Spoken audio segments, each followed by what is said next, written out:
오늘 설명할 내용은 이제 고등수학 상해 1단원 다항식의 연산의 내용입니다.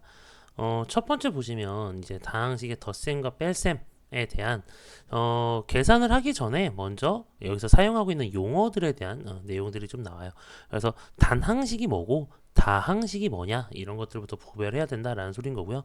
단항식은 숫자나 문자 또는 문자나 문자를 곱셈으로만 이루어진 식. 우리가 곱셈 생략한다 그랬으니까 하나의 식으로 쓴다라는 게 이런 식으로 문자가 여러 개가 있더라도 하나의 곱으로 표현되어 있으면 다 단항식이라고 얘기를 해요. 다항식은 이러한 단항식들을 덧셈 또는 뺄셈으로 표현해 놓은 이렇게 우리가 일반적으로 많이 봤던 식들을 다항식이라고 얘기합니다. 별로 어려운 내용 아니죠. 그 다음에 항이라는 거는 이 각각의 것들을 항이라고 그래요. 그러니까 단항식이 이제 항이 된다 이렇게 생각하면 되겠지. 다항식 안에 있는 각각의 단항식들. 개수라는 부분은 이게 중학교 때는 개수를 약간 숫자처럼 문자 앞에 있는 숫자다라고 좀 일반적으로 얘기하지만 사실 개수라는 말의 의미는 숫자의 의미라기보다는 내가 원했던 문자를 특정한 문자라고 얘기하고 있죠. 내가 원했던 문자를 제외한 나머지 부분이 다 개수가 된다라는 소리예요. 선생님이 여기 적어 놓은 거에서 보면 이 주어진 식에서 a의 개수를 구해라. 그러니까 a 제곱의 개수를 구해라 라고 얘기를 하면 a 제곱을 제외한 2b, c 세제곱 요 숫자 전체가 다 개수가 된다는 소리예요. 그래서 무조건 숫자만 있는 건 아니고 문자가 올 수도 있다라는 걸 생각하시면 되고요. 차수라는 말도 마찬가지입니다. 차수라는 것도 주어진 식이 문자가 몇 번 곱해져 있는지 보는 건데 이것도 기준에 따라서 달라져요. 내가 어떤 문자를 기준으로 볼 건지.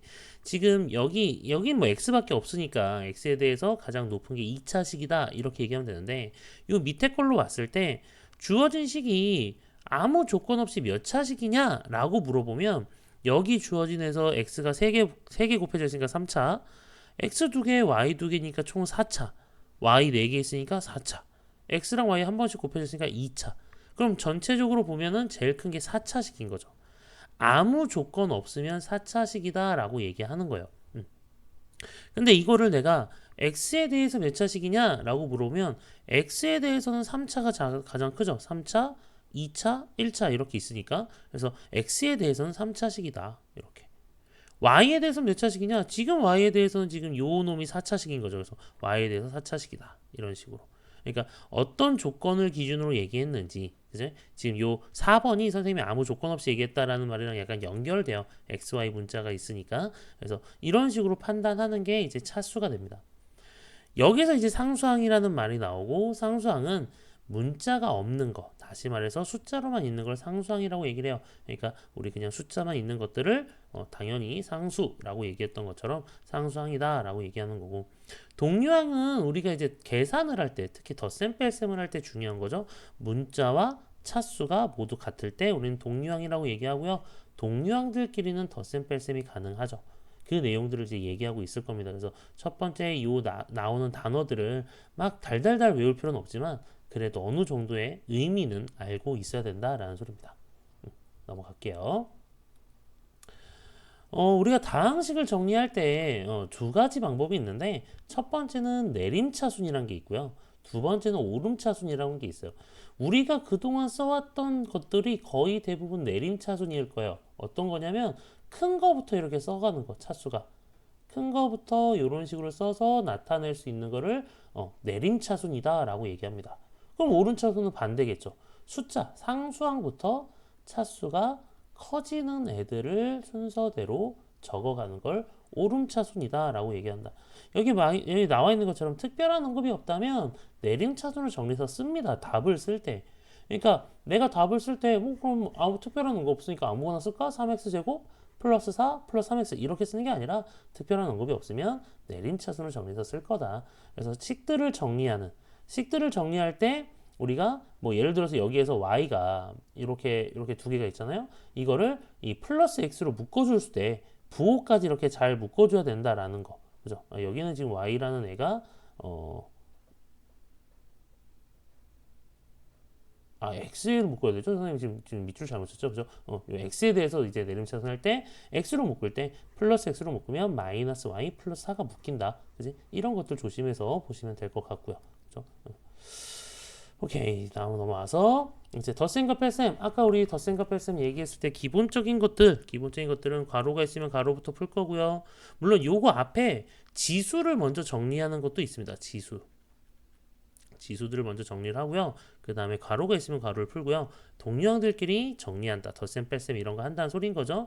그래서 우리가 중학교 때 배웠던 덧셈, 뺄셈들이 여기에서 동일하게 사용이 될 거고요. 어떤 식들이 나와 있다면 이 식을 먼저 최대한 간단하게 하고 1번은 뭐 더 이상 간단하게 할 수 없지만 2번은 정리할 수가 있으니까 이런 식으로 간단하게 한 다음에 마지막에 대입을 한다. A 자리에 요 주어진 조건, B 자리에 주어진 조건. 동량들끼리 계산하면 되겠죠. 이건 문제에서 볼 거니까 여러분들 한번 보시고요. 연산에서 덧셈에 대한 성질이고요. 이게 곱셈에서도 사실 동일하게 성립을 해요. 곱셈에서도. 근데 저희 뒤쪽에서 나올 것 같고 덧셈에 대해서 우리가 크게 두 가지를 얘기합니다. 교환 법칙과 결합 법칙. 교환 말 그대로 바꿔준다라는 의미예요. 그래서 순서를 바꿔줘도 이 덧셈이 변하지 않는다. 이게 덧셈에 대한 교환 법칙. 결합 법칙은 최소 3개 이상 있어야 될 거고요. 3개 이상 있을 때 앞에 2개를 계산한 다음에 뒤에 걸 계산하는 거와 뒤에 2개를 먼저 계산한 다음에 앞에 걸 계산하는 게 결과가 같다라고 얘기하는 게 결합 법칙이에요. 그래서 우리가 결합 법칙 같은 경우에 덧셈에서는 항상 성립하기 때문에 굳이 가로를 안 치고 이렇게 나타내기도 합니다. 뭐 이거는 이제 문제 보면서 우리가 도시 정리를 많이 해봤던 부분이니까 이제 유형을 좀 보도록 할게요. 첫 번째 유형부터 보겠습니다. 1-1번 문제고요. 세 다항식이 있대요. A, B, C가 있어서 다음 주어진 식을 계산하여라. 일단 식을 좀 가로를 풀어야 되니까 A에서 가로가 마이너스 2B 플러스 C가 되겠죠. 이거를요. 물론 계산할 때 세로로 쭉 가로를 다 써서 해도 되지만 저는 계산할 때 공간에 좀 여유가 있다면 이걸 좀 세로셈으로 좀 적습니다. 무슨 소리냐면 x세제곱 마이너스 2y 세제곱 플러스 x제곱 y가 이게 a를 쓴 거예요. 마이너스 2b 여기다 마이너스 2를 곱하는 거잖아요. 마이너스 2 곱한 거를 여기에 이렇게 맞춰서 세로로 써보겠다는 소린 거예요. 없는 거는 저 뒤에다 쓸게요. 제가 없는 거 마이너스 2 곱한 거 여기 또 마이너스 2 곱하면 플러스 2x제곱 y죠. 이런 식으로. 그 다음에 c라는 부분은 그냥 그대로 쓰면 되는 거니까 세제곱짜리 그대로 쓰고요. 그 다음에 y 세제곱도 그대로 쓰고요. 이걸 다 더하면 되죠. 이렇게. 이런 식으로 세로 쓰고.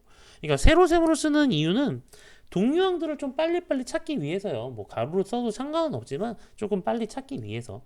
그래서 x세제곱에 대해서 계산하면 x세제곱 마이너스고 2니까 마이너스 x제곱. 세제곱이죠. 그 다음에 이 마이너스 2y 세제곱이랑 y 세제곱 더하면 마이너스 y 세제곱.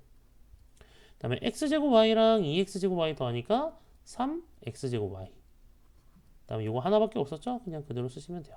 2x y 제곱. 이런 식으로. 2번은 식을 먼저 정리해야 되겠죠? 마이너스 a가 있고 플러스 b가 있고 마이너스 6b가 생길 거고요. 전개했으니까 그지? 또 전개하면 플러스 12c가 생길 거다. 마이너스 a 마이너스 5b 플러스 12c가 되겠죠. 이걸 또 써보자고요. 마이너스 a의 부호가 다 반대가 돼야 되는 거니까 2y 세제곱 마이너스 x제곱 y. 그 다음에 마이너스 5b 여기다 마이너스 5 곱하면 마이너스 10x 세제곱 마이너스 5 곱했으니까 또 저 뒤쪽에다 써야 되겠죠. 5x y제곱 또 마이너스 5 곱했으니까 5x제곱 y. 그 다음에 12c 여기 그냥 12를 곱하면 돼요. 12 곱하니까 24x 세제곱 그 다음에 또 12 곱했으니까 12y제곱 y 세제곱 그죠? 그래서 이렇게 다시 또 더해주는 거죠. 그러면 마이너스 1, 마이너스 10, 24니까 계산해 주시면 13x 세제곱 이렇게 나오고요. 2y 세제곱이랑 얘 더해 주시면 14y 세제곱 이렇게 나올 거고요. 5x제곱 y에서 더해주는 거니까 4x제곱 y. 다음 얘는 또 하나밖에 없었죠? 5xy 제곱이 되더라. 그래서 이렇게 계산을 해주면 된다라는 게 유형 1번 문제였습니다. 천천히 계산을 하되 정확하게 계산하셔야 돼요. 그리고 이 천천히 계산하는 것들 좀 익숙해지면 이제 속도 부분에 대해서도 좀 신경을 써야 될 거고요. 그럼 다음 유형을 넘어갈게요. 2번도 이제 같은 방법인데 2번도 같은 방법인데 A 플러스 B가 제 유형 1번이 두 개로 나눠져 있어요. 그죠? A 플러스 B가 나와 있고 A 마이너스 B가 나와 있을 때 A 마이너스 2B를 구하라 이렇게 했다고요. 이 식들을 가지고 막 뭐 식을 정리해서 만들 수 있으면 이렇게 만들어도 되는데 이 문제의 유형은 어떤 식으로 문제를 푸는 걸 원했던 거냐면 지금 A 플러스 B가 이렇게 나와 있고요. A 마이너스 B를 밑에다 적어 볼게요. 2xy 마이너스 6y 제곱이다. 그래서 이 두 식을 그냥 연립해 버리는 거예요. 두 식을 내가 만약에 더해 버리면 이렇게 더해 버리면 A랑 A 더해서 2A가 되고요. B는 없어져요. 그죠? 6x 제곱이랑 2x 제곱 더했으니까 8x 제곱 될 거고 2xy랑 2xy 더했으니까 4xy 될 거고 마이너스 4y 제곱이랑 마이너스 6y 제곱 더해서 마이너스 10y 제곱이 되고요. 그죠? 요 상태가 돼서 A라는 애는 2로 나눠서 4x 제곱 2xy 마이너스 5y 제곱이 된다. 이런 식으로. A를 여기다 집어넣어서 B를 찾아도 되고요. 아니면 요 주어진 식에서 이게 합을 이용해서 구했잖아요. 그죠? A는 차를 이용하면 B를 구할 수가 있습니다. 차를 이용하면. 그러니까 빼주면 A 없어지고 뺐으니까 색깔 좀 다르게 쓸까요? 뺐으니까 2B가 돼요. 빼주세요. 4X제곱. 빼면 없어지고요. 뺐으니까 2Y제곱. 원래는 B를 찾아야 되는데 B도 찾을 필요는 없죠. 왜? A에서 난 2B를 뺄 거니까. 그래서 A 마이너스 2B. 뭐 이거는 뭐 가로세모를 쓰셔도 되고 세로세모를 쓰셔도 돼요. 이거는 뭐 본인 편한 대로. 왜냐면 그렇게 길지가 않으니까. 개수가 좀 여러 개가 되면 세로세모를 쓰겠지만 그렇게 길지가 않으니까요. 4x제곱 플러스 2y제곱을 전체를 빼면 되겠죠. 항상 전체를 뺀다는 거 조심하시고요. 그래서 4x제곱에서 4x제곱 빼면 없어지겠네요. 얘네들 없어져요. 이렇게. 그 다음에 이 2xy는 동량이 없어요. 그냥 얘만 나오면 될 것 같고 마이너스 5y제곱에서 2y제곱을 빼는 거니까 마이너스 7y제곱이 되면 된다. 그래서 답이 이렇게 정리가 되면 되겠죠.